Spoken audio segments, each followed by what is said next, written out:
dans un contexte, disons, plus pratique, plus commode, c'est le broyage des arbres, des arbres entiers ou de plus petit diamètre, pour en faire des copeaux de bois et les passer dans des chauffages automatiques, individuels ou collectifs. Du coup, on peut se demander, bon, ce que ça va donner au niveau de l'impact sur la ressource forestière, qui s'accroît, mais on peut aussi se demander s'il va rester une place pour les BRF, parce que les BRF, c'est pas la totalité de l'arbre, c'est les petites branches, et on a dit tout à l'heure inférieures à 7 cm, même si des diamètres supérieurs peuvent être utiles pour le sol, mais disons que l'efficacité, comme le rappelait Jean-Claude Tissot dans une publication qu'il a fait pour une journée d'études à Troyes en 2005, l'efficacité des BRF, des copeaux de branches broyées, est inversement proportionnelle à leur diamètre. Plus ils sont petits, plus ils sont bons pour la terre. D'accord ? Donc Gilles Lemieux me disait, bon, selon si on veut récupérer ce qu'on a sur les bords de route, etc., jusqu'à 10-15 cm, il y a de l'intérêt. Mais au-delà, bon, il ne faut pas espérer un grand impact sur la dynamique des sols. Alors, le chiffre qu'il avait fixé vers 7 cm, tout simplement, il ne l'avait pas fixé lui-même, il n'avait pas sorti de son chapeau comme ça, c'est le diamètre en dessous duquel l'industrie actuelle n'exploite pas le bois. Voilà. C'est cette idée, un simple constat, que la plupart des sols, des bonnes terres agricoles de la planète, viennent de la forêt, ont été construits par la forêt. Alors, il y a bien sûr des terres qui sont des terres de vallée, qui ne viennent pas de la forêt, mais la plupart des bonnes terres, en quantité, viennent de la forêt. Du coup, il faut considérer les champs des agriculteurs, comme des dégradations de sols forestiers.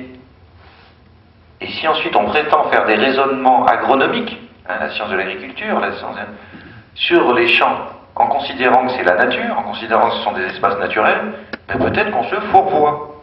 Parce que ces sols agricoles ne sont pas dans une logique de fonctionnement naturel. Et d'ailleurs, si vous les abandonnez, ils cherchent à retourner à la nature. Et cette nature, sous nos climats tempérés, c'est l'enfrichement et la forêt. La forêt mixte de feuillus, sous nos latitudes. C'est le coût du matériel pour faire du hors-sol. C'est que finalement, on est un peu obligé d'aller travailler dans les champs parce que ça coûte quand même moins cher, quoi. Voilà. Mais dans l'Encyclopædia Universalis, qui est une encyclopédie de référence de la culture et des sciences, la définition de l'agronomie, jusqu'à récemment, préconisait, enfin, c'est pas qu'elle préconisait, elle disait que l'agronomie moderne recherche des standards de chiffres et de mesures, des standards universels pour préconiser des techniques agricoles, s'abstrayant le plus possible des conditions naturelles du milieu agricole. Ne pas tenir compte du milieu naturel, ne pas tenir compte des sols, du terroir, etc. Arriver à des standards sur combien il faut d'engrais, par exemple, pour telle plante, quels pesticides il va falloir mettre, quelle dose d'irrigation il va falloir mettre pour cette variété-là au rendement, pour qu'on ait tel rendement. Mais le sol, le climat, etc., non, c'était pas dans les objets de l'agronomie moderne jusqu'à récemment. Exemple, en France, la seule région qui est vraiment adéquate pour faire pousser du maïs, c'est le Pays Basque, chaleur, humidité. En Bretagne, c'est déjà plus discutable. Vous avez toute l'intermédiaire. Mais ce n'était pas le souci. D'accord ? Centré sur la plante, centré sur des variétés, centré sur les éléments. L'agriculture biologique, la vie, etc., il y avait l'idée de la nature. Il y avait l'idée de la nature et il y a eu aussi beaucoup au centre le sol. Et c'est peut-être un petit peu ce que déplace la problématique BRF. De la vie des forêts, il parle aussi bien des cerfs et des chevreuils que des micro-organismes du sol. Il les met sur le même plan pour leur contribution à la vie des sols. Bon, c'est erroné, mais c'était peut-être une influence due au fait que son père était agriculteur, il était en polyculture élevage, et qu'il voulait aussi, et il a défendu le modèle de la polyculture élevage. Donc l'idée que le gros bétail, que le fumier allait servir à entretenir la fertilité des sols, ce qui n'est pas faux. Mais pour réfléchir sur la forêt, c'est un petit peu court, quoi. C'est d'abord au niveau des micro-organismes que les choses se passent, et du rapport avec les arbres, quoi. L'agroforesterie, une solution? Oui, c'est une solution traditionnelle qui associe les avantages de l'arbre sur le long terme, aussi pour le fourrage, pour l'ombrage, etc. D'accord? Là-dessus, l'agroforesterie, c'est une technique qui monte, qui est portée notamment par mon collègue Fabien Liagre. Je crois que je vous ai amené le DVD si vous voulez prendre les références. Une agroforesterie moderne se met en place. Avec des collègues, ils ont joué pour que, enfin, ils ont influencé pour que les législations françaises et PAC changent, pour qu'on tienne compte de ces avantages environnementaux et économiques de la réinsertion des arbres dans les parcelles. C'est une solution aussi parce que c'est lié à ce thème de la succession végétale. Quand on parle d'un sol nu ou d'un champ abandonné, eh bien, il y a une succession de végétaux qui sont annuels, puis qui sont plus pérennes avec des arbustes, et puis on va vers la forêt, qui est un stade qui atteint une certaine stabilisation, également en termes de richesse en biodiversité. Voilà. Donc Fukuoka avait remarqué aussi que les arbres donnaient des sols fertiles. Quand j'ai découvert par un agriculteur biologique que je tiens à saluer aujourd'hui, qui s'appelle François Gardet de Sauce, qui travaille en agroforesterie bio dans l'Aude, qui fait de la vigne, du vin et des amandiers notamment, eh bien, c'était un tout nouvel éclairage sur ces rapports nature-agriculture qui étaient donnés, parce que Gilles Lemieux a réfléchi sur un modèle pédogénétique de la fertilité.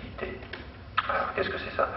La pédogenèse, c'est l'idée de la genèse, de la naissance des sols. Comment apparaissent les sols? Ce qui existe en discipline scientifique aujourd'hui, c'est la pédologie. La question de l'origine des sols, c'est pas quelque chose de très important. Et surtout, je me trompe peut-être, mais c'est à discuter, la question de la dimension biologique dans l'origine des sols n'est pas mise en avant. Le gel, l'action de l'érosion, etc., les facteurs abiotiques non biologiques sont autant, sinon plus, mis en avant dans l'idée de l'apparition des sols à l'échelle géologique que dans des questions de pédologie par rapport à l'agriculture. Voilà. Et là, avec ces connaissances sur la forêt, on a un changement de perspective, on va vers un primat du biologique, mais je vais y revenir. Pensée entre le donné, la nature qui précédait, et puis la civilisation agricole qui s'installe, et puis les termes plus modernes, contemporains de l'après-guerre et du productivisme d'exploitants agricoles. Bon.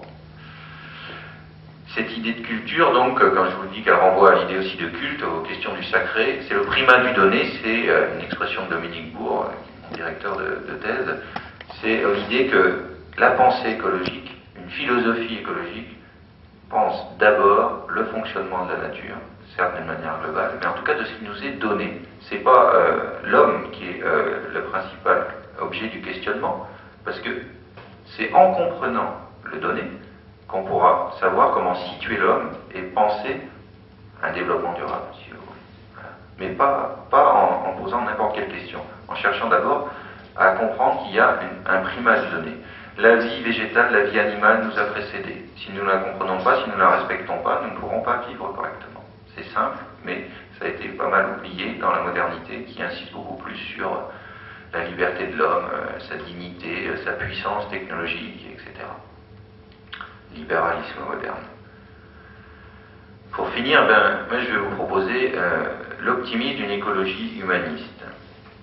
Ni l'écologie qui dit que l'homme est responsable de tous les méfaits et que finalement, en supprimant l'homme ou en réduisant drastiquement la population, là, les animaux, la biosphère pourront vivre. C'est la deep écologie. Dans ce cas-là, c'est pas nous qui posons le problème. D'accord ? On parle à la place des animaux et des végétaux, et puis l'avenir de l'humanité ou notre envie de nous développer, d'avoir des enfants, eh bien, on la met au placard. Mais c'est illogique. Si nous faisons partie du monde vivant, nous avons un instinct de reproduction comme tous les autres êtres vivants. Donc l'idée, c'est qu'il doit y avoir, si la nature est bien faite, voilà, l'hypothèse optimiste, qui est partagée par la philosophie grecque, qui est aussi partagée par le judéo-christianisme, les deux fondements de notre culture, c'est que la nature est bien faite, c'est qu'il y a une place pour l'homme, c'est que la liberté humaine, l'invention, les techniques, la création est possible, mais pas n'importe comment, à condition de comprendre la nature. Et de la comprendre pas simplement d'un point de vue scientifique, mais d'un point de vue philosophique, puisque les sciences, comme vous savez, sont des disciplines toujours spécialisées, et de plus en plus spécialisées. Et donc, pour avoir un point de vue global, on est obligé de s'efforcer de travailler en interdisciplinarité, et puis aussi de faire des hypothèses sur ce qu'est la nature globalement. donc là je propose une hypothèse optimiste,